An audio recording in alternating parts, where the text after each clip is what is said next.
Happy Wednesday. Today is July 20th, 2016. I'm Michelle Duche, filling in for Jeannie, and I'm here today with Dr. Michael Ryce. We warmly welcome you to the show, and thank you for choosing to be with us. Our call-in number is 646-200-4169.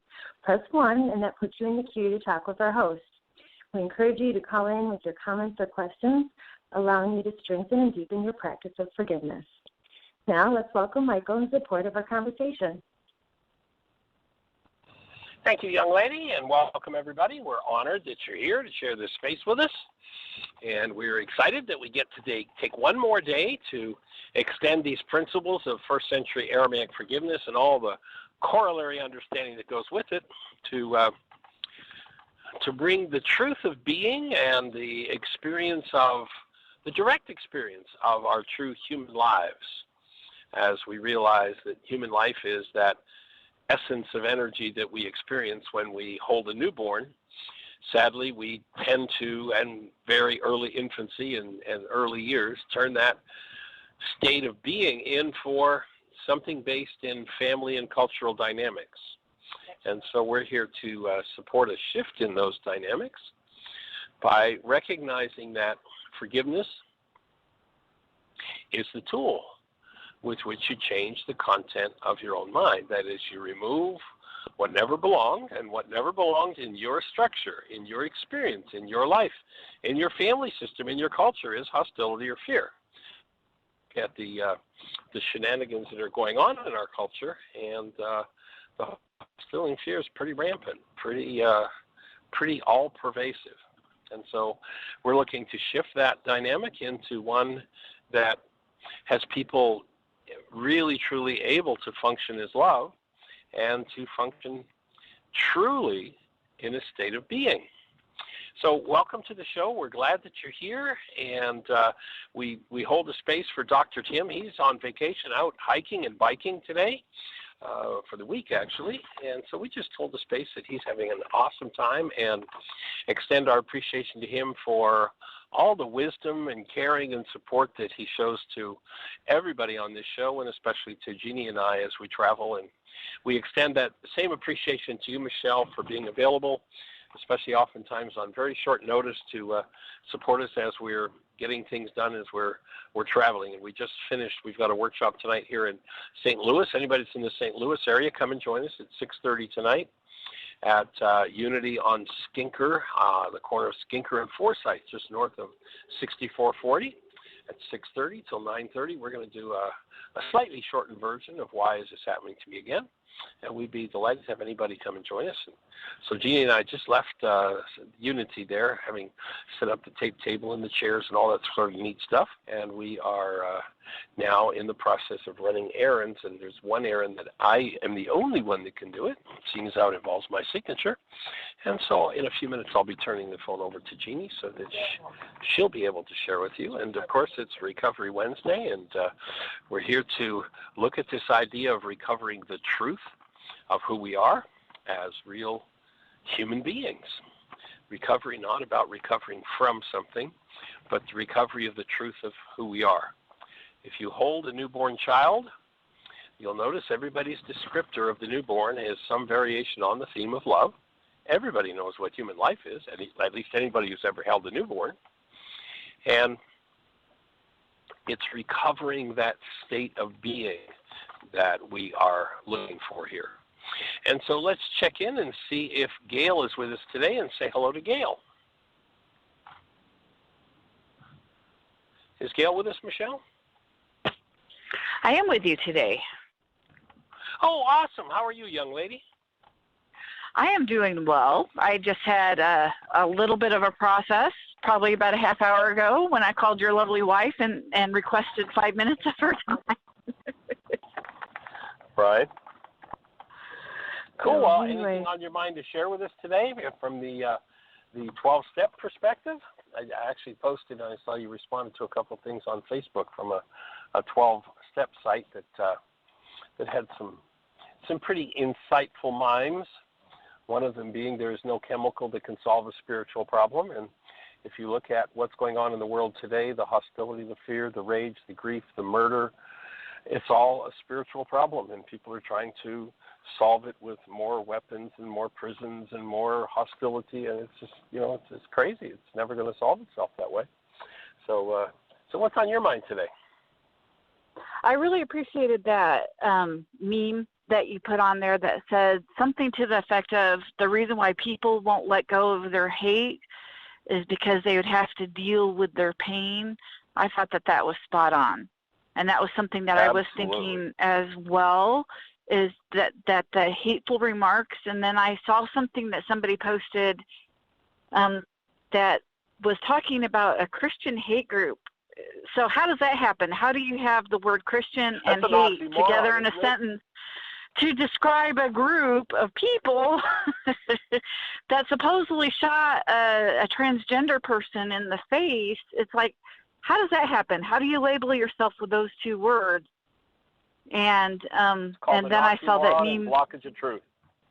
Yeah, absolutely, and that's what I'm seeing or observing is a lot of hate. And when I post my positive comments on there, I'm receiving a lot of hateful remarks from people that I thought were in recovery or were working on themselves. And so what has been coming up for me has been surprise.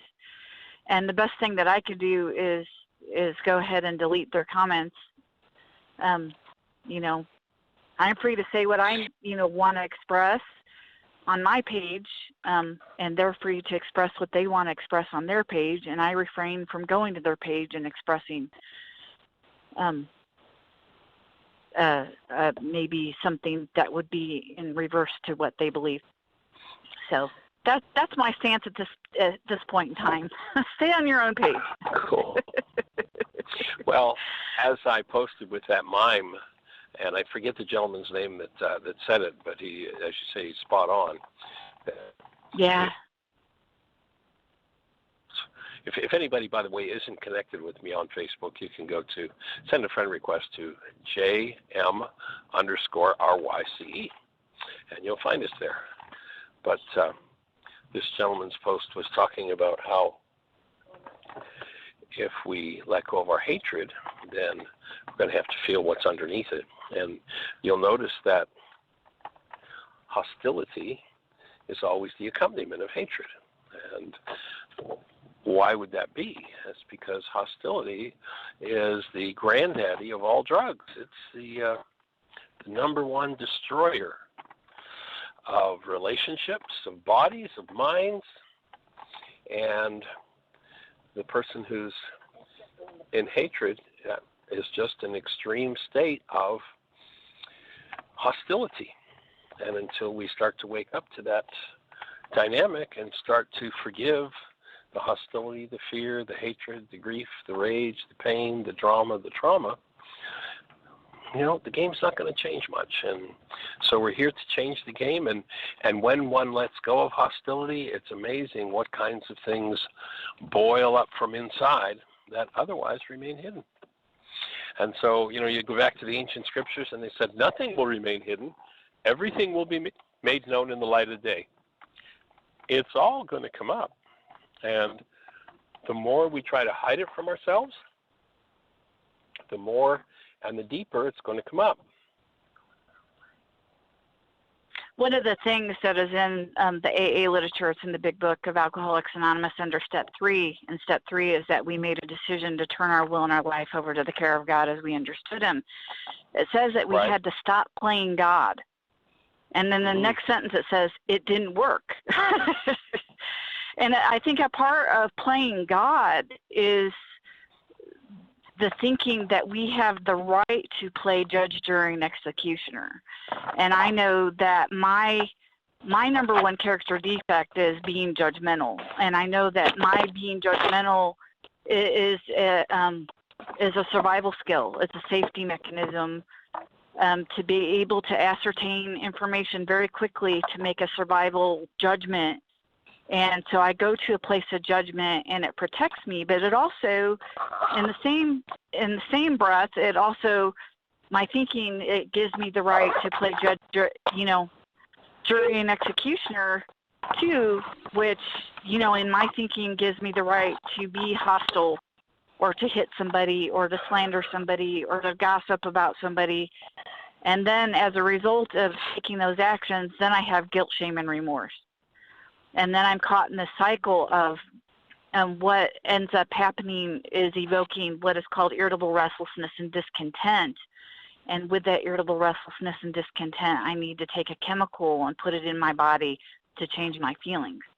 And that's what the rest of the 12 steps do for me, all the 12 steps do for me is help me change my thinking so my feelings change, so I don't have to put those chemicals in my body to change how I feel.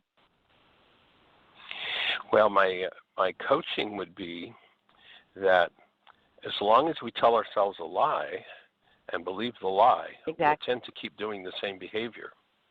And the lie you just told yourself, I would offer, is that it protected you. It's never protected you. Being judgmental, all those, none of those things have ever protected you, even for one fraction of a second. What they have done is they've set up energy with which to draw more attack. A great line from the Course in Miracles, one of the early lessons in the Course is, in my defenselessness, my power and safety lie. It's not in my ability to make war and lash out at people that protects me. That, in fact, is the very energy that will draw someone to attack me. And so on the level of cause, in the appearance level, it looks like, well, gee, if somebody's coming at me and I punch them in the nose and I can beat them up better than they can beat me up, then you see it protected me. My hostility protected me. But what I didn't realize is at the same time as I was doing that, I was setting up an energy field that called in 1,000 more people to attack me, literally on an energetic level. You've heard me talk about Marcel Vogel, who brought to a conference several years ago a thing called a Delaware camera, which he could take a picture of the high energy waves that leave the mind when we think a thought. So when I start going into that hostility and judgment and such, thinking I'm protecting myself, I'm literally sending up a high energy wave that says to all the world, please come and do more of this to me. So you might want to really look at how automatically the speech rolled off your tongue that it protects you and start to question the truth of that. It may appear to do so in the short term, but in the big picture, it just keeps the game of insanity going.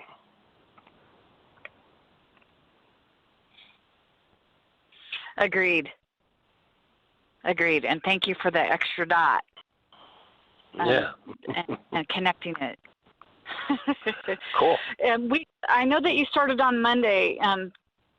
For Miracle Monday, you're starting to talk about denial, and I think that this goes right in there with denial. And what I was going to offer was, and exactly what you said on Monday. If we're in a state of denial, we can't access the help that we need. When we're too busy blaming other people, then we can't tap into the unconscious and ask for help.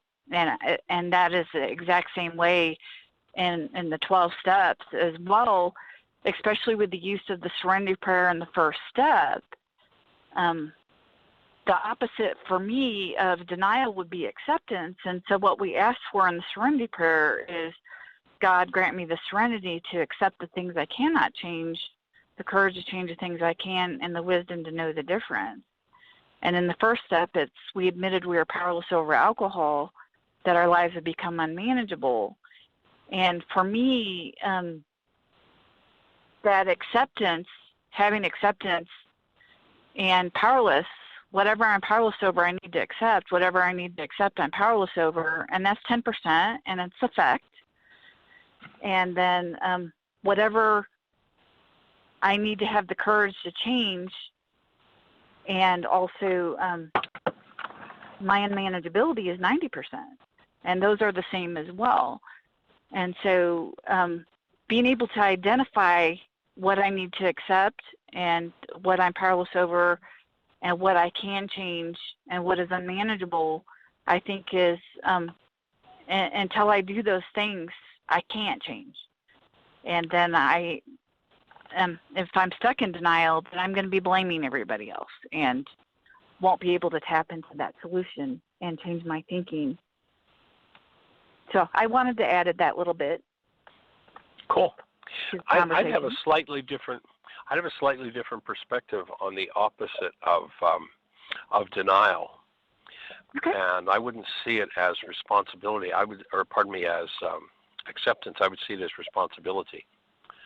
So when I'm in denial, and for those who are new to the show, perhaps your first time on, the definition we use of denial here is not the world's definition of something happened and I say that it didn't, so I'm in denial, but rather denial is the act of thinking or speaking as though something outside of you is the cause of something that's going on inside of you. So when I say, you made me mad, you made me sad, you made me afraid, I'm in denial. The root of my mad, sad, and afraid is inside of me. But when I live in denial, when I talk about how you did it to me, then I've just dissociated from or hidden from myself the part of my mind that causes my mad, sad, or afraid. And so now I can't heal the core issue that I need to heal because I'm talking about everybody else. And it's when I can take responsibility for it. Here I am in my mad or my sad or my afraid, and I can own and language, here I am in fear. What is it in me that holds this fear that I need to deal with? Gee, here I am in rage. What's the root of my rage? What do I need to access and forgive? And by taking responsibility for that, I make the space for that information to come to awareness. And when it comes to awareness, then I can start to shift and change that energy. Does that make sense? It makes total sense, and I understand and agree, and once again, thank you for adding many more dots to make that picture a lot clearer. And I was hoping my correlation was denial and the opposite was acceptance, but it still didn't feel like it was totally accurate. So thank you for giving me the word responsible or responsibility, because, yes, that makes way more sense. And that's why we're having this conversation, and I'm grateful for it, to fine-tune the words and the definitions of words and the way to use these tools. So thank you so much. For sure.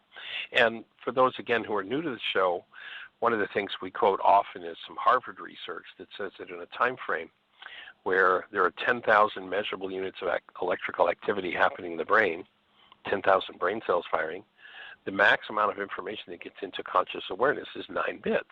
Tiny, tiny fragment.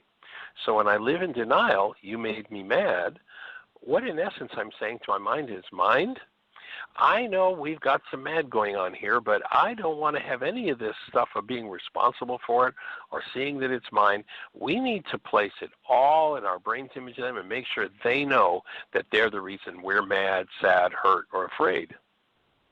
And when one lives in that state because of the evidential nature of the mind, and when you're looking at 9 bits of data out of 10,000, you're only looking at evidence, and something gives permission to the mind to allow information that has previously been accessed to be accessed. And that thing which gives permission is responsibility. And where responsibility still doesn't cut it, then what takes us into the healing process there is first century Aramaic forgiveness. So recognizing that what drives the process of the world that I see, what happens in my 9-bit mind, is the goals that I hold in my mind at any given moment. If I hold a goal to make you the problem in my life, then all the problems that I have will remain hidden, and I will hallucinate a whole world where you're the one who has the problems. And of course, that's the state of the world. I mean, just listen to, right up to our presidential candidates are talking about everybody else. And boy, we're going to straighten out those people that are the problem. And, you know, it's their fault, and we need to punch them in the nose. And I'd like to punch them. And if you'd punch them, I'll pay your legal expense. I mean, it's just, you know, the game goes on. And there's such deep, deep, deep denial that one can't even start to look at their own minds and the contents of their own minds, and so they stay in that continuous state of turmoil. When I choose to take responsibility And then recognize that what's driving the world that I see, the information out of 10,000 brain cells that fire that I get to see in a given time frame, what drives that process, what recruits content from those 10,000 brain cells is my goals. And so if I hold a good, make sure that somebody else is to blame for what's going on in my life, then that goal will always cause my mind to use evidence to prove that somebody else is the problem in my life. And of course, the tongue-in-cheek line I like to deliver there is, you'll notice if you've been through a particular painful reality 87 different times with 42 different people, you're the only one that was there every time. Your pain, your turmoil, your trauma is always about you. My pain, my turmoil, my trauma is always about me. And I found it to be really useful in the midst of that upset, where in a fraction of a second the mind can be, just puking it on somebody else, to stop and recognize that the signals in my own body, my own form, that tell me that there's disturbance happening inside of it. So it can be the clenched jaw, the tightened fist, whatever it is, the held breath. And when I can stop and say to myself, this is about me. This clenched fist is about me. This jaw tightening to the point where my TMJ hurts, that's about me. But if every time I have someone show up who could support me in healing, I go into a story about them and tell them what's wrong with them and tell them how they did it and they did it again and now they're doing it again, then I never get to look at the part of my mind that I need to heal, and the trauma energy remains in tissue and continues to cause pain and turmoil. So it's an interesting process in the fact that this man Yeshua 2,000 years ago came up with a formula for putting an end to that cycle, and the formula in Aramaic is called forgiveness. The word forgive in Aramaic is shabag, which means to cancel. And so I don't cancel you, I don't cancel myself in a circumstance where I have disturbance, but in a circumstance where my mind is showing me that you're the problem, I cancel the goal, the desire that I have for you to do something for me, whatever it is, whatever the goal is that you violated. And as I cancel that goal, I collapse the projection that my inner turmoil is caused by you.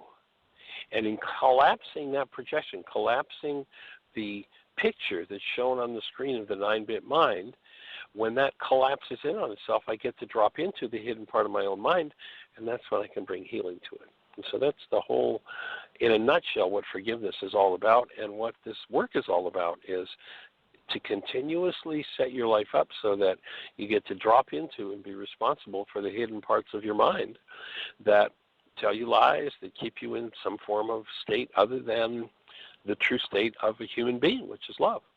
So, and it is that forgiveness process that allows us to recover the truth of being, the truth of who we are.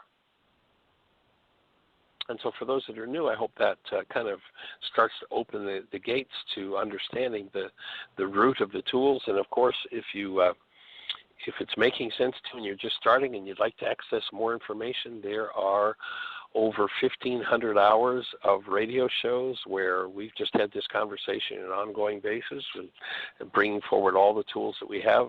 Actually, if you go to whyagain.org, and in the upper left-hand corner, the first words on the page are Start Here. If you click on that, it'll open a whole series of links, and those links will take you into depth with the work.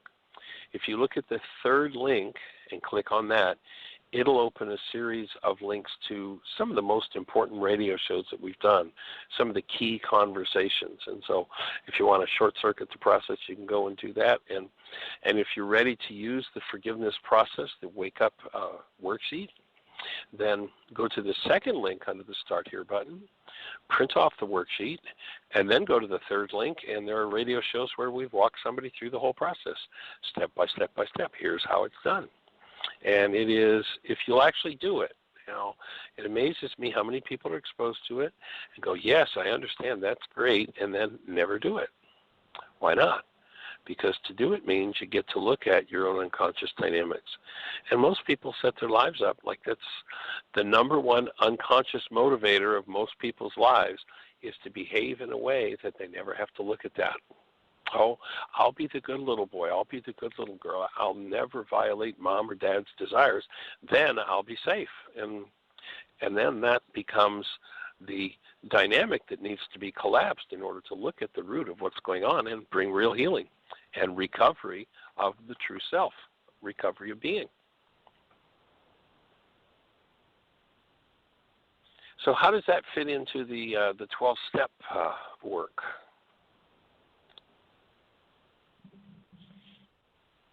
That fits very well. Cool. There is I would say steps 4 through 10 are the steps where we start to look at ourselves and look at our motivation and thinking and set ourselves free from or liberate ourselves from our thinking and our feelings and our need to change our feelings by working those steps. Step 4 would be doing an inventory, a moral inventory of ourselves, which is basically looking, it's a fact-finding, fact-facing proposition. Step 5 is about talking about what we found in step 4 to somebody else. Step 6 is after we've uncovered our character defects and shortcomings in 4 and 5, we become willing to let go of them and turn them over to God. And step 7, we do so. We take that action and start to do a petition to God about letting go of these character defects and shortcomings. And 8, we make a list of all people we had harmed and become willing to make amends to them all. And 9, we start to take the action to make amends to people, to clear away the wreckage of our past by doing whatever we can to right our character defects that created harm in other people's lives. And step 10 is basically 4 through 9 every single day. So that's how we do it.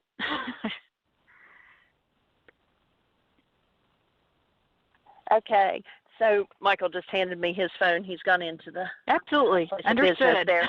That is perfect, and it amazes me how close the forgiveness work and the 12-step program is, and how they may word it a little different, but it's all there, and it's a big part of recovery is having the support team, whether it is a support group that does this work, whether it's a 12-step group or whether it's just an accountability partner, but somebody, we all need somebody. We can't do it on our own. Agreed. And probably one of the biggest things even in 12-step is getting somebody to recognize that they need to step up and take the responsibility and say, I need to do something different. Absolutely. And a big part of that is the humility to ask for help, which is a big problem for me because I was taught or learned, and this is a big part of my unconscious dynamics, power person, is that when you ask for help, you put yourself in a position to be taken advantage of, to be abused, or for somebody to say, no, I'm not going to help you, or you're weak, or why can't you do this yourself, or I don't have time.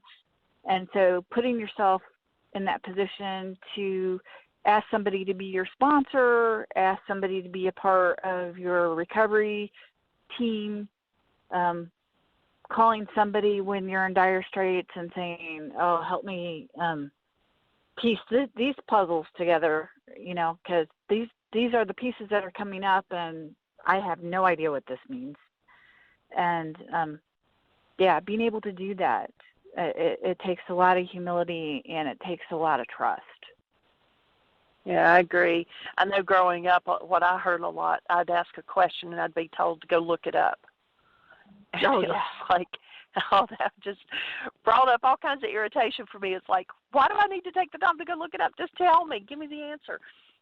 But I learned a lot of things, and to me, I considered that learning it the hard way because I had to look up. I had to do research. And, but I guess in the long run, I enjoy when I went back to school and having to do so much on my own because a lot of it was, most of it was online. And so I didn't have that teacher constantly in front of me, and I had to do a lot of it on my own. So I guess in the long run, that experience as a child helped me to get through a lot of other things too. But yeah, we definitely need somebody. I mean, having to do it on our own, to me, is the hard way.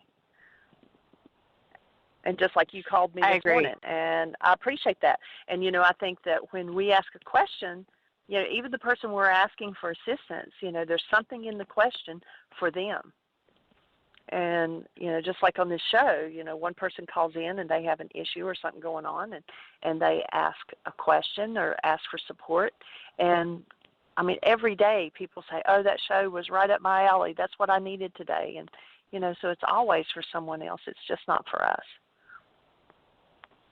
Agreed. I just recently got a sponsee back. It was a woman that I used to sponsor 8 years ago, and 4 years ago we went our separate ways, and she got to a place where she started calling me back this weekend and asked me to be her sponsor again.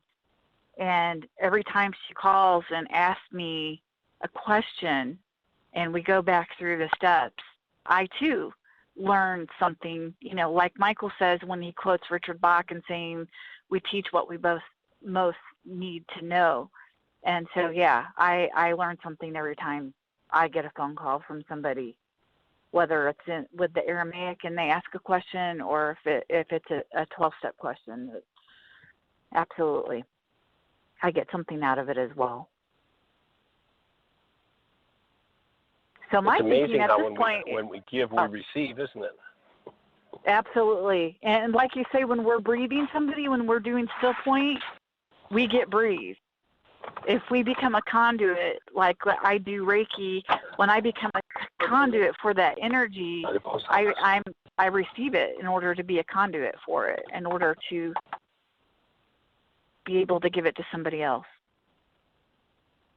Absolutely. And, you know, it's in this arena that the more you give it away, the more you get to keep it. You know, it goes opposite to the way the world says it. The world says, oh, I have to keep everything in order to have it. And this one, in order to have it, you have to give it away. It's actually pretty cool. And that's one of the bigger slogans in the 12-step world as well, is that we have, in order to keep it, we give it away. And that's a big part of our 12 step. There's 3 parts to the 12 step, but the last part of it is to carry the message to others. And that was one of the biggest messages that the co-founders received as well when they got it from the Oxford group, is that we need to carry the message to others. Absolutely. Well, let's check in with Michelle and see if there's anything happening in the chat room or anybody with a hand up in the phone queue. Michelle, any thoughts that you have to share in the conversation before we check in on that? Well, the quiet and we don't have any hands up, so certainly invite anyone who's listening to participate at that point. I'm in a Course in Miracles group, and we're starting with the Manual for Teachers this summer, and there's a section that we're actually reviewing right now related to what are the characteristics of God's teachers. Well, I'm not sure. Maybe that's not the title of it. But,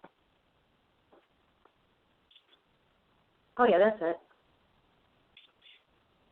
So there's one of the attributes, characteristics is generosity, and it speaks to the idea of giving it away to keep it. And the interesting part is, like, generosity becomes a result of trust, and so it's kind of like all of the above, because you're sort of developing all those faculties at once, and then it seems like they begin to coalesce the more you use the word and the tools and practice, you know, studying Rachma as the filter of love, and just having the intention and awareness when you're out of alignment and committed to reconnecting to love and recommitting to being love. And so it always, you know, the more I do forgiveness work, the more A Course in Miracles actually makes sense, like it's written in English now. Well, you might remember the line in the book, Why Is This Happening to Me Again, where I offer that to a complicated mind, the truth is very complicated, and to a simplified mind, the truth is very simple. Because the truth is simple. It's pretty straightforward and pretty obvious, unless the mind is filled with all sorts of denials, dissociations, and complexities. And then part of the healing process is working through those complexities, which means processing unconsciousness and everything that's happened within our lives that's unlike love, and within the family system, the cultural system that needs to be cleaned up. That's that we have remnants of. So it's an interesting process to go through that and maybe the undo the insanity. The complexity comes from the you said it seems really simple, and yet it is. The complexity comes from the part where you're dismantling the ego.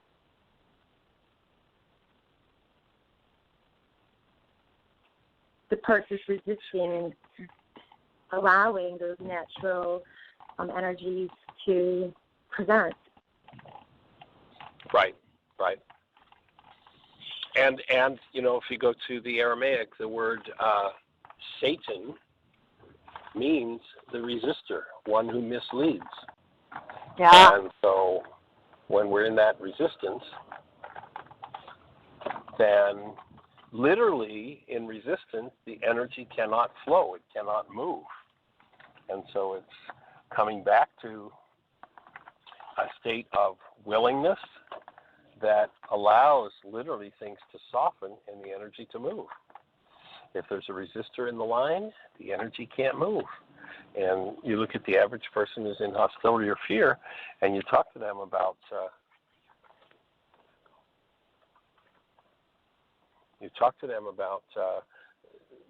a place where there's blockage of truth, and it's like, no, not me. And it's Satan in Aramaic is a two-part word.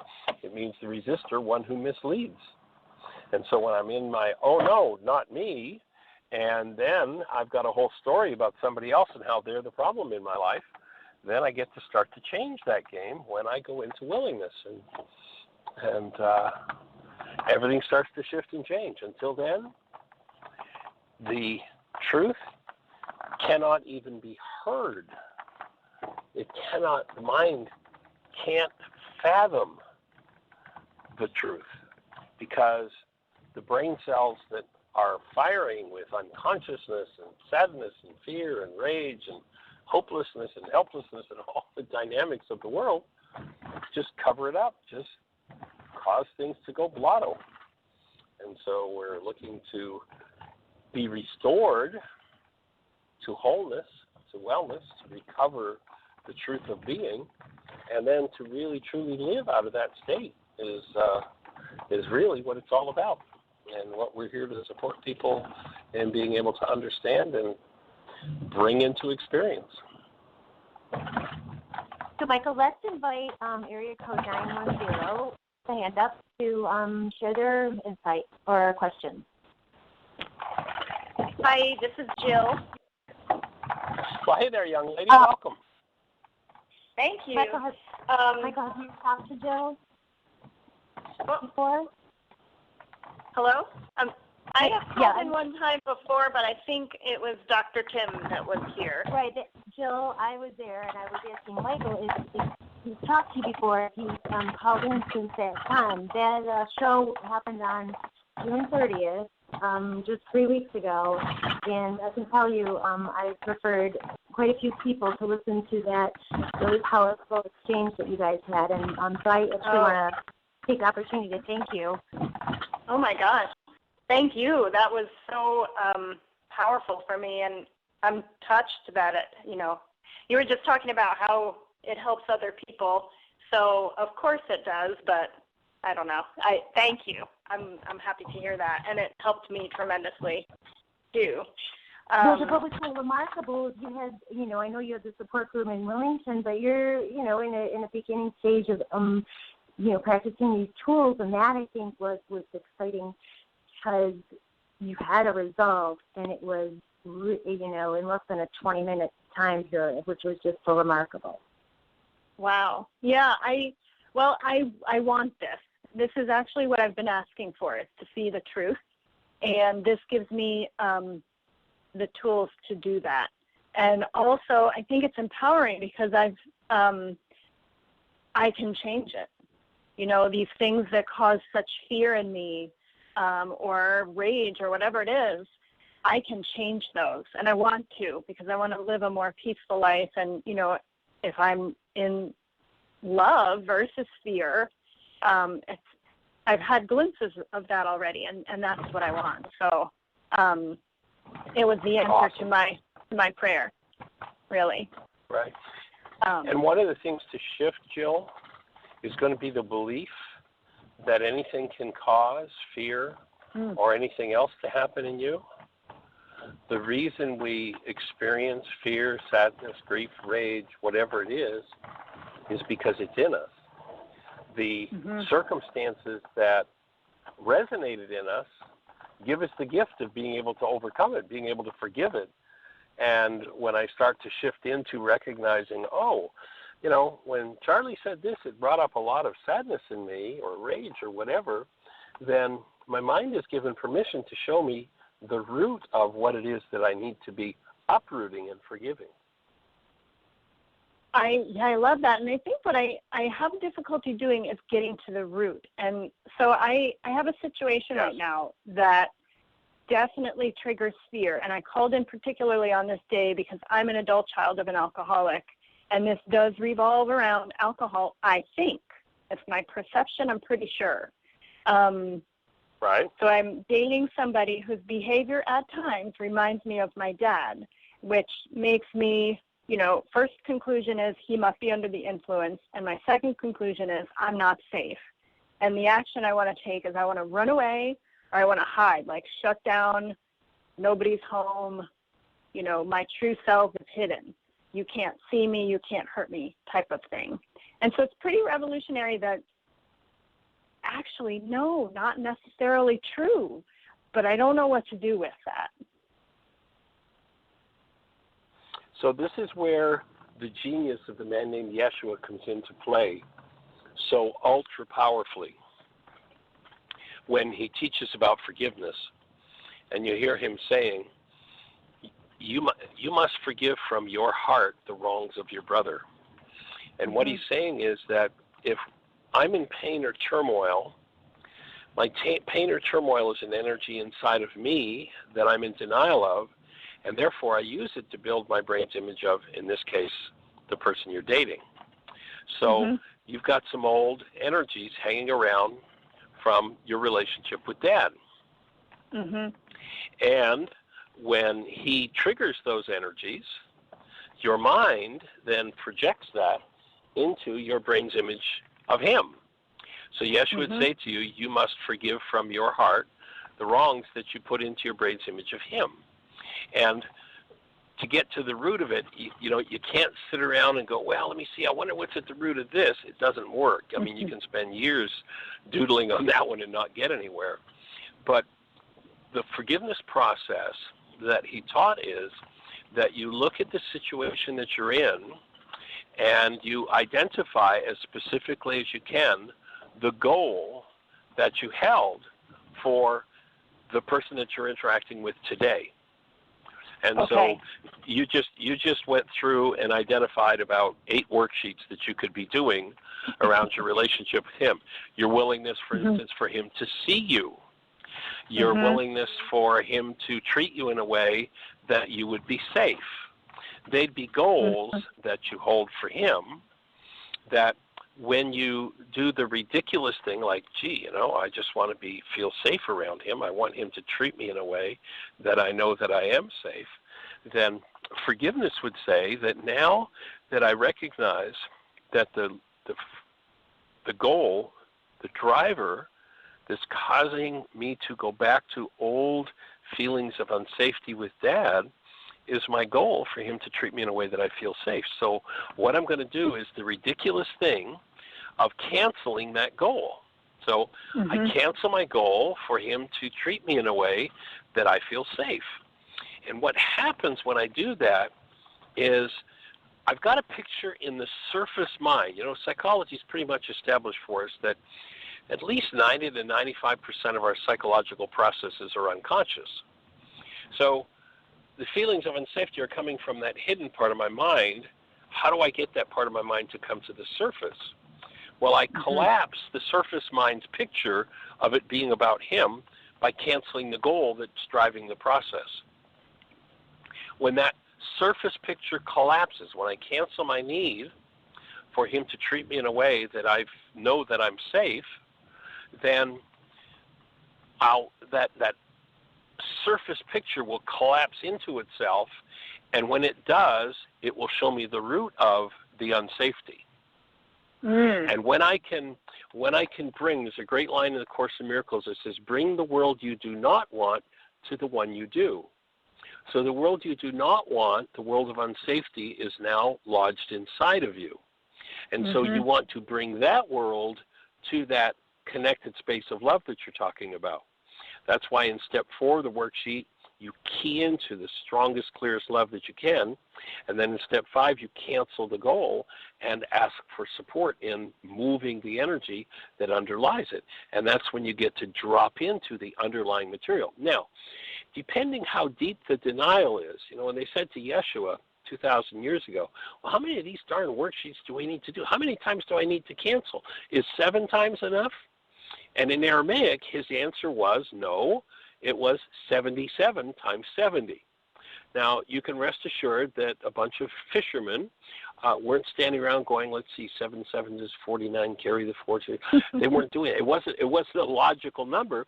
He was giving them a number that was beyond their comprehension. He was saying, as many times as you need to until you gather the willingness to look at the underlying dynamics is how many times you're going to cancel that goal to get to the root. And you may get, depending on your level of vitality, your level of willingness, you'll do an infinite amount of work until you're finished with that dynamic. And then when you're finished with it, that issue will just disappear. Does that make sense? Yeah, it does. And that was helpful for you to help me, identify some goals, because I think I also have difficulty there. I mean, the 2 you mentioned were ones I hadn't thought of. So that's good. Right. To work on. I'd suggest, I don't have a record of what all you said, but I'd suggest you go back and listen to the archive of the show, and you outlined about 7 or 8 different worksheets right there when you said, when I don't feel this and I don't feel that and I want this and I want that. Each one of those points to a goal that you want to be canceling in order to collapse in and look at those hidden parts of the mind. Okay. That's very helpful. Thank you. Hey, glad to be on the team. Delighted and honored. Same here. Yay. All right. Well, anything else we can do to support you today? And, as you're doing those worksheets, please feel free to call in and share your questions, your refinements, and we're here to support total and complete understanding of these tools for every mind, heart, and being on the planet. Thank you. I am sure I will have questions as I do them, so you'll hear from me again. Cool. Fabulous. Well, anything else we can support you with today? No, I think that's good for now. All right. Awesome. Thanks. Then Michelle, blessings. And Michelle, anybody else with a hand up in the phone queue or anything happening in the chat room for us to be aware of? Well, we don't have a hand up here, but let me see the chat room. Hold on.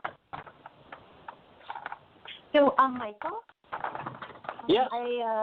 I like bringing strangers to the show, but how do you say it? Not stranger than me. Right. So here's someone who wants to run something by you. Hi, good afternoon, Dr. Michael. Hey, who am I speaking with? Where are you calling from? This is Sally. I'm calling from Michigan. Awesome. Cool. How can we support you? Well, I have a question, and I've wondered this for quite a while. Is it unusual for a child of an alcoholic parent to end up falling in love and not realizing that the person they fell in love with is and soon became an alcoholic themselves? Well, one of the things that we talk about in our codependence to interdependence workshop is what we call a power person. And a power person is somebody in our lives who had more power over our lives at some point than we did. We perceived the circumstance as survival, and they weren't functioning as love. So they're the components of a power person. And what will happen is, because we are energetic beings and the universe works by the law of resonance, is we will automatically be drawn or resonated towards someone because we, on some part of ourselves, we know we need to work through that issue. We'll automatically pull somebody in and be drawn towards somebody who will play that out with us. So yes, it's very common. And, you know, somebody divorces the alcoholic. There, I got rid of that bum, and find somebody who doesn't even drink, and 5 years later they're an alcoholic. Why? Because we're going to be drawn to the circumstances that will show us what we most need to deal with and what we most deeply need to heal. And that's just how the process works. Okay, great. Thank you so much for your help.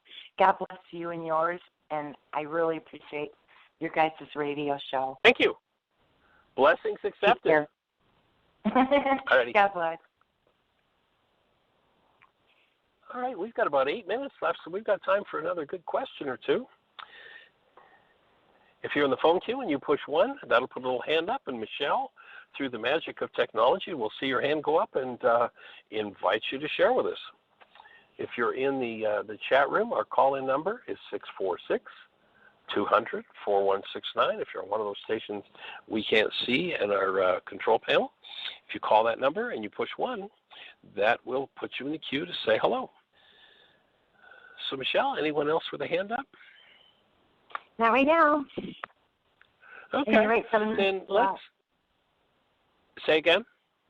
7 minutes is plenty of time for yeah, we've got question.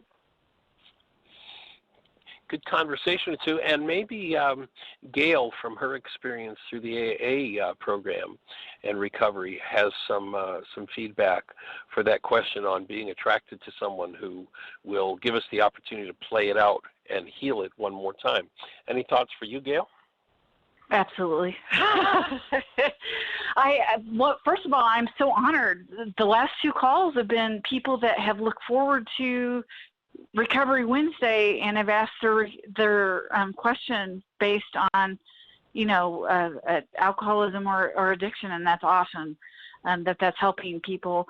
My personal experience is that I've attracted every single relationship in my life has been based on power person dynamics. Either my mom or my dad, neither one of my parents are alcoholic. They have other addictions. My mother was most definitely a workaholic. My dad most definitely has issues with food and sugar, and both of them were not available.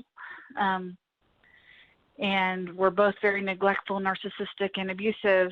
And what did I attract?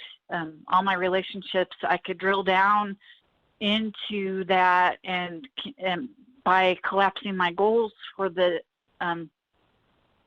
I had for these different men, and it will go straight to my dad or my mom or even my stepfather.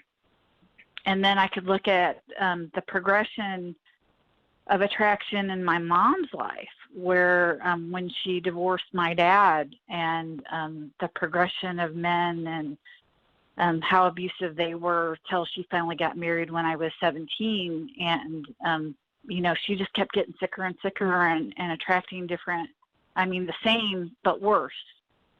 And I did that as well until I got into recovery and started to change some of my dynamics. And the other thing that we say in AA is that we pick sick. Our pickers are broke. And that's why there's the encouragement to not get into a relationship until at least a year of sobriety, or until you're on step 9 and you're starting to repair the wreckage of your past. And so that's where that discouragement is because we're going to pick the same thing again. Gail? So my Yes, input ma'am. would be that the picker isn't sick. The picker's perfect. We're going to set ourselves up one more time with the opportunity to heal. And that's perfect. You go back to Yeshua, and he talks about ask and receive, and I think he's mostly explaining that in order to say, if you've received it, it's because you've asked for it. That's the reason he gave us that particular dynamic. But then he goes on to say, and recognize that before you even asked, you had already received it. Your picker is perfect. You will always be guided to select exactly the circumstances you need to move to the next layer of healing that you're ready to do. And it isn't Dr. Feelgood, so I can certainly understand the conclusion that the picker's sick, but the picker's perfect. Now, if I can recognize my perfect picker, and I've got the tools, such as, say, for instance, we'll have to say that one 10 times in a row fast. If I recognize how perfect it is, and I've got the tools, I can take, for instance, I meet somebody who's got the perfect matching bag of garbage. If I've got the fear, they've got the intimidation. If I've got the rage, they've got the terror. I'll find somebody with the matching bag of garbage, and I'll start off with a commitment. And the commitment says, hey, I got a bag of garbage. You've got one too. We're so attracted to each other, we must have matching bags of garbage. So how about if we start out with a relationship that when I go into pain or turmoil and trauma, and my mind tells me it's because you did something, I'm going to stop and go, I'm in pain, turmoil, trauma, something's coming up for me, and I realize that it's not your fault or your problem that I'm in this. I realize that I have something here that I need to heal. And so I'm asking for, or I'm working toward creating a relationship where each of us is able to be in that space, own that, and take responsibility for what's coming up. So now, with my perfect picker, I've selected the person who will show me everything that I need to heal. And I will know exactly how to show them everything they need to heal. I don't need to ask for the perfect relationship. It's right there. Now, if I'll use the tools, then that relationship that yesterday, without tools and living in the cultural and family game of denial, dissociation, projection, rage, guilt, fear, it's all your fault, intimidation, the relationship that yesterday would purely lead me to the depths of hell will now purely lead me to the heights of heaven. Same relationship. Agreed. Yay, yay. Well, we're down to about a minute or so. You got another thought before we complete? I was wondering what Michelle had to say. I just said my first husband was active addiction, alcoholic, and using drugs to self-medicate. And after I divorced him, I was single for 5 years and did a lot of work. And so I thought that my husband, my next husband, who was in recovery and now 20 years in recovery, was a better version. And thank God I have tools, because it would have ended up similarly. Understood. Thanks for sharing. Definitely takes the use of the tools, and we're down to the last few seconds, so I'm going to say, everybody, thank you for lending us your ears. Share this with somebody. Bring a stranger to the show tomorrow, and create the best year yet of your eternal life. It's an awesome gift to give the world. Blessings. Amen. Thank you.